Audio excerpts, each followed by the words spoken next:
Krásný den vám přeji, jmenuji se Zbigněk Mlčoch, jsem lékař, bylinář a teoretik tradiční čínské medicíny a pozval jsem si na pár slov tady vzácnou návštěvu paní Pavlu Havlíkovou, která napsala úžasné dílo, tady tu zelenou knihu, která se jmenuje Byliny dle nemocí anebo Boží domácí lékárna v jedné knize. A já jsem se paní Havlíkové chtěl zeptat na několik věcí, které mě zajímaly, protože ta kniha je opravdu úctyhodné dílo, je to krásná tlustá kniha, a kterou chválí mnoho lidí na Facebooku, vlastně i lidí, kteří se věnují přímo jakoby bylinkám, to znamená léčivým rostlinám. A já jsem se vás chtěl, jednak jsem teda vás pozdravím. Dobrý den. A chtěl jsem se vás zeptat, jestli máte nějakého bylináře v rodině, co vás vlastně jakoby inspiroval nějakým způsobem k tomu, abyste napsala takovou krásnou knihu, kterou tady máme. Když jsem se vrátila zpětně, tak můžu říct, že ne. Že jediné, kdo mě vedl trošku bylinkám, to byla moje babička. To znamená, když mi bylo žaludek, dala mi řepík, peliněk. Když jsem byla nachlazená, tak jsem musela dýchat heřmánek. Ale jakože by mě někdo vedl k těm bylinkám, to ne. Takže jste taková černá ovce, respektive zelená ovce, podle trička a barvy té knížky. Přesně. Dobře, takže tak to bylo. A pak jsem se vás chtěl zeptat ještě, kdo vás inspiroval vlastně k napsání tady této knihy. V podstatě všichni další bylinkáři, a jenom z toho důvodu, že já jsem vlastně nenašla na trhu knihu, která by mi to dala z té druhé strany. Ne bylinka a na co mu můžu použít, ale problém a co na to mohu použít. To byl vlastně prvotní důvod, proč jsem to začala psát. Já tu knihu vlastně používám v praxi a přesně to, jak říkáte, že první je tam jakoby napsaný název té nemoci a potom jsou tam vlastně napsané bylinky, případně vlastně v jaké formě se mají aplikovat, jestli třeba jakoby nějaký nálev, to znamená čaj, nebo jestli aplikovat přímo vlastně, nebo nějaký odvar, nebo na nějakém plátně a tak dále. Takže přesně tak to tam je v té knize. My vlastně potom ukážeme vlastně našim divákům přímo vlastně náhledy z té knihy, takže to bude přímo i vidět. A pak moje další otázka je, protože opravdu je to úctyhodné dílo, které má několik stovek stran. Jak dlouho jste psala tady tu knížku? Přibližně asi 4 roky s tím, že poslední rok byl intenzivní, asi ten 3/4 roku, kdy mě kolega v práci, pan Petr Genzerek, přiměl k tomu, abych to nepsala sama pro sebe, ale abych se rozhodla to vytisknout a že to bude zajímat i ostatní. Takže v tu chvíli vlastně ta intenzita toho času, které jsem na tom trávila, se zvýšila, protože jinak jsem to dělala ve volných chvílích a když jsem měla zrovna čas a která nemoc mě zajímala hlavně vůči mě nebo vůči mým v okolí a ne ty ostatní, které vlastně si myslím, že ani nemůžu dostat. Takže jste měla vlastně takový jakoby tahoun, takový podnět, který vás jako táhl k tomu vlastně, abyste to nějakým způsobem dopsala. Přesně tak. A co vlastně pro vás tady tato kniha jakoby znamená jako vnitřně? Pro mě je to, co potřebuji. To znamená opravdu, když už si nevím rady, tak otevřu knížku, podívám se, říkám, aha, tohle pylinku mám, můžu ji použít. A je to takový můj rádce. A vím, že když nejde elektřina, což se teď nedávno stalo, tak jsem měla kam jít, že to není jenom na webových stránkách, ale musím upřímně říct, že jsem hodně čerpala z vašich stránek. Děkuji, protože to mě hodně inspirovalo, jenom to bylo pro mě nedostupné v době, kdy jsem neměla u sebe mobil a nebyla jsem na počítači. Je pravda, že vlastně ta vaše kniha mě se třeba někdy stává, že úplně nejsem v souznění myšlenkovém jakoby s některými bylinářskými knihami a skutečně, když vlastně najdu nějakou nemoc, tak většinou jakoby ty léčivé rostliny, které tam uvádíte, tak skutečně bych je použil, což jakoby není úplně, já jsem takový trošku už náročnější a opravdu někdy ty knížky mi nesedí a ta vaše mi jakoby sedla vlastně a i z toho důvodu třeba ji mám teďka v tom e-shopu, protože bych asi nepropagoval něco, co by mi jakoby vnitřně nesedělo, ale ta knížka mi v podstatě sedí. Pak další taková otázka je, jestli plánujete ještě něco dalšího, ještě nějaké dílo nějaké? No, přemýšlela jsem a mám to zatím jenom v myšlenkách popsat, že co je příčina nemocí. Nejenom z pohledu, protože to, že mě bolí žaludek, neznamená, že mám něco se žaludkem. Ale podívat se na to z různých stran, ať je to psychotronika, ať je to vlastně protože jako věřící si řeknu, že mnoho věcí je neodpuštění a podobně, tak všechny ty vlivy, které na nás působí, aby lidé nehledali jenom bolí mě žaludek, potřebuji ho sklidnit, ale aby se došlo k příčinám. Ale to je tež tak na pár let, než se vůbec k tomu posadím a začnu psát. Takže v podstatě jde i o nějakou formu psychosomatiky, nebo třeba někdy třeba hodně mají lidé v sobě nějaké křivdy z dětství, z mládí a tak dále, takže vlastně něco jako zapoudřené, takže i tu psychosomatiku tam nějakým způsobem otevřít v tom nějakém dalším díle. Že i ten hněv dokáže vlastně ano. toho člověka ničit, stáhnout a tím pádem mu nepomáhají ani léky, ani bylinky, protože nejde do sebe a neřeší ten problém samotný. To je určitě moc hezky řečeno. Pak další otázka, na kterou bych se chtěl zeptat, je, která kniha se vám jakoby z toho současného repertoáru jakoby nejvíc líbí nebo zamlouvá, která je taková nějaká oblíbená, do které jako častokrát zalistujete, řeknete si, jo, to je takový přesně ono. Ono by to znělo blbě, ale je to v podstatě ta moje knížka. Jo? Já mám 2 poličky plno knih o bylinkách, herbářů, ráda do nich chodím, ale když opravdu něco potřebuju, tak jdu do své knihy. Úplně v pohodě. Úplně v pohodě. Pak další otázka, taková moje asi nejoblíbenější otázka, kterou vlastně pokládám lidem, kteří se věnují léčivým rostlinám, je, kterou vlastně léčivou rostlinu, keř nebo strom máte jakoby nejraději, která rostlina je vám blízká, případně proč, jakoby, čím vás oslovila, jestli voní, má krásnou barvu, tím svými účinky, nebo tak vlastně, jestli máte nějakou takovou svou jako topovku, kterou prostě zbožňujete. Ono jich je hodně, ale co mě dostalo, je třeba černý bez, který u mě nikde nerostl a já jsem si strašně přála, aby byl někde, nemusím za ním chodit, tak teď mám na zahradě na 4 místech se sám od sebe objevil a vím, že jde použít od kořene až po list a opravdu pomáhá, ať je to třeba ty listy na ty záda, na ty bolesti. Co mě fascinuje, to jsou vlastně všechny ty co my trháme, že to je plevel, tak to, ať je to popenec, ať je to bršlice, přesně, pampeliška, já miluju pampelišky, takže naši sousedí jsou z toho špatní, oni mají nádherný trávník a u mě roste plno pampelišek, takže takhle, jo, a strom, myslím, že i melí. Ono to není strom, je to parazit, je to cizopasník, ale na tom hlouhu, co máme kousek od nás, tak vím, že taky má hodně do sebe. Ano.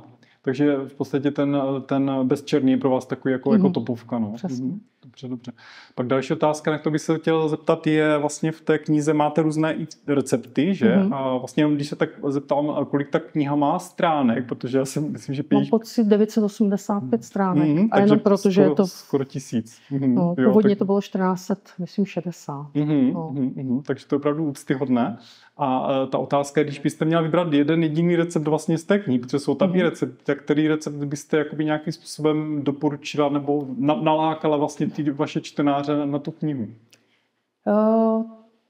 Já teď hodně používám a hodně kolegů v práci to vyzkoušelo, je třeba patka nachová nebo echinacea a to tinkturu, protože pro mě je to nejjednodušší způsob mít u sebe tinktury, tak vlastně tady tohle, jak si ji vyrobit, není to těžké a pomáhá v těch začátkých, když přijde ta viróza. Jo, a to teď poznali třeba na druhý den, řekli, jo, mě to pomohlo, což je skvělé. Je pravda, že vlastně třeba patka nachová neboli echinacea má v sobě takzvané echinagosidy, kterých je vlastně hlavně hodně jakoby v koření, vlastně v těch ochytních plátcích a je to vlastně úžasná rostlina právě na různé záněty v krku. Takže je to skutečně tak. No. Pak další otázka je, co vy nejčastěji vyrábíte z těch léčivých rostlin? Jako jestli jsou to spíš čaje nebo mastičky nebo vlastně cokoliv, co vás napadne, odvary, nevím, co vás jakoby, tak co nebo třeba kterou rostlinu nejčastěji vlastně upravujete a jak třeba? Můžeme ji takhle vlastně zeptat. Nejčastěji teď dělám vlastně tinkturu z přepážek vlašských ořechů, protože to pomáhá na vyrovnávání hormonů, teda nám, co jsme v přechodu, takže opravdu tím procházím úplně v pohodě, takže to je nejčastěji, protože to nejrychleji ubývá u nás. A jinak já jsem spíš, jak jsem říkala, na ty tinktury, protože můžu kdykoliv dát do kabelku a jet. Mám ráda čaje ale vím, že to dlouho nevydrží, takže to, co si pozbírám, nezbírám toho hodně, abych to měla většinou čerstvé a masti, ale těch taky nemám nějak moc, jo, jenom ty nejdůležitější, co si myslím. Ale nejvíce u mě najdete, mám asi 132 tinkturu. Co můžu, tak dám do tinktury. Takže ty tinktury, jasně, jo? To je celkem rozumné, protože samozřejmě ty rostliny, když potom je třeba zima, minus 20 stupňů, tak venku už moc ty rostliny nenazbíráte, možná kromě vlaštovičníků. Takže asi je to takhle jakoby nějakým způsobem určitě rozumné. A pak otázka další je, kdy vás jakoby překvapila nejvíc nějaká účinnost, nebo takový jako top jakoby situace, to byl jako nějaký wow moment prostě, tak to je paráda, to je bomba, že to funguje tak dobře. To byla právě ta třapatka, kdy jsem poprvé přišla z práce, to byl pátek a bylo mi strašně, měla jsem horečky 39, tak jsem zalehla a otevřela jsem si knížku a říkám, 30 kapek co 2 hodiny, tak jsem si začala dávat. Druhý den jsem vlastně tím začala a během půl dne už jsem neměla horečky, večer už jsem se cítila dobře, v neděli se mi na půl dne spustila rýma, takže jsem se vyčistila v pondělí jsem šla do práce, jako bych nebyla nemocná. Tak to jsem řekla, wow, tak rychle jsem to nečekala. Tak to mě dostalo a vím, že u některých bylinek je to dlouhodobější, ale některé nastupují hodně rychle a tam mě právě překvapilo, že opravdu tak rychle. Je to tak, no. Vlastně u tady těch tinktur, u kterých potřebuje ten rychlý efekt, tak někdy se kapou vlastně pod jazyk, aby se to v rámci těch sliznic okamžitě jakoby vlastně vstřebalo do toho krevního oběhu. Takže ano, vlastně i u té echinaceae se to doporučuje to větší množství pro to, aby to jakoby dobře zabralo, rychle zabralo vlastně, aby se člověk zbavil toho nachlazení nebo toho zánětu, který má vlastně v tom krku, no. Pak další otázka je, na co se vás známí ptají nejčastěji, když se dozví, že máte něco společného s léčivými rostlinami. Takže když jakoby řeknou, jo, Pavla, no to je jasný, to je Pavla, no a tak zeptej se Jina, ona to ví, nebo na co se vás nejčastěji ptají. Tak když zjistí, že jsem napsala knihu, tak tradiční otázky, jak dlouho mi to trvalo a jestli všechny ty... Dostala jsem i otázku, jestli jsem všechny ty nemoci prodělala, tak jsem řekla, že ne a že ani bych nechtěla. To byste nechtěla. No a že určitě třeba takovou prostatu asi nedostanu. Ale tak se mě ptají právě na to nachlazení nejvíce, co dělat, když mě bolí ucho a podobně. Takže když já si opravdu nevím rady, tak já mám i v práci jednu, otevřu, podívám se, řeknu. Jo. Tak jako... To je nejčastější, jak dlouho ti to trvalo. Jasně. No. Dobře. Tak v podstatě z mé strany je to všechno. Pokud třeba vy chcete sama něco říct jakoby o té knize, co vás napadne, cokoliv, jak jsme říkali, má vlastně skoro 1000 stránek, třeba jestli kolik je tam nemocí v ní, kolik je tam receptů, nebo tak nějaké informace, cokoliv, co vás napadne, tak máte možnost. Tuto knihu jsem primárně psala pro sebe, to znamená, je tam všechno to, co jsem potřebovala, co jsem tam chtěla mít. Takže jakýkoliv věc, kterou jsem tam použila, je tam i návod, jak to vyrobit. Nechci, aby to lidi si vyráběli sami, ne všechno si vyrábím sama, něco nakupuju, ale je to proto, abych, když je tam napsané mast taková a maková, jak si ji vyrobit, aby jsem nebyla jo. Takže a díky mému kolegovi je tam i ta poslední část, ta barevná, protože to vlastně tu knihu prodražilo celkem dost, tak on chtěl, aby tam byly ty bylinky. Já jsem říkala, že má herbář, a říkala, ne, dej to tam, takže jsem to tam vlastně dala jenom díky němu a bylo to těch 100 stránek navíc. Myslím si, že si tam každý najde to, co potřebuje. Hlavně je důležité, aby měl víru v to, že ho můžou ty bylinky uzdravit, protože bez toho je to nocebo a i kdyby to 100% všem pomáhalo, tomu člověku to nebude pomáhat.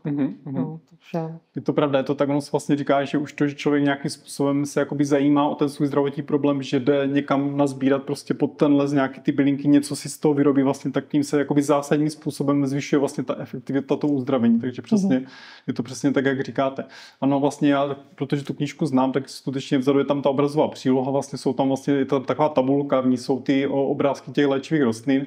A myslím si, že to asi pro dobro věcí, protože vlastně opravdu skutečně třeba z toho může koupit tu knihu i nějaký like a bude rád, že tam vlastně ty obrázky má. Takže to je Určitě fajn. Jo, jsou tam nějaké houby, takže i ti, co mají rádi houby, tak tam najdou nějakou tu léčivku. Jsou tam keře, jsou tam stromy, jsou tam bylinky. Snažila jsem se tam nedávat moc cizí, to znamená, co by se muselo nakupovat, ale co opravdu tady můžeme najít nebo si sami vypěstovat. Jo, aby to bylo tady pro nás, aby to bylo dostupné. Ano, super. Tak jo, takže za mě to v podstatě všechno. Já vám teda moc děkuji za rozhovor a samozřejmě, kdo bude mít zájem, tak si tady tuto úžasnou knihu, tady toto úžasné dílko, které má skoro 1000 stran a má barevnou obrazovou přílohu, jak jsme se rozvěděli, tak se může pořídit. Tak jo, tak vám moc děkujeme za sledování, mějte se krásně. Shledanou. Naschledanou.